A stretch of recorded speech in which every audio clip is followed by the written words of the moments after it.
Praise the lord.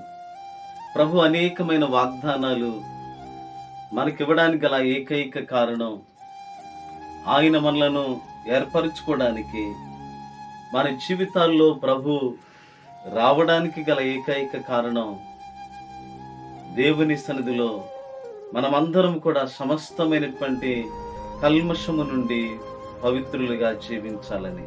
ఈరోజు దేవుని మాట మీ కొరకై 2 కొరింథీయులకు రాసిన పత్రిక 7వ అధ్యాయం 1వ వచనంలో, శరీరమునకును ఆత్మనకును కలిగిన సమస్త కల్మషము నుండి మనలను పవిత్రపరచుకుందుము.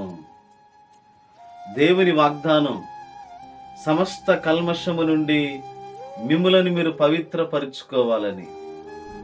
ప్రియ సహోదరి సహోదరుడా, అనేకమైన వాగ్దానాలు నీ కొరకు దేవుడు ఉంచాడు. కారణం ఏంటి తెలుసా? నీ శరీరమునకు ఆత్మనకు కలిగినటువంటి ప్రతి కల్మషం నుండి నువ్వు కడగవేయబడాలి. దేవుని సన్నిధిలో ఒక పవిత్రమైన వ్యక్తిగా నువ్వు జీవించాలని ప్రభు కోరుకుంటున్నాడు. ఈరోజు ఆ పవిత్రత, పరిశుద్ధత నువ్వు కలిగి ప్రభు కొరకు బ్రతకాలి.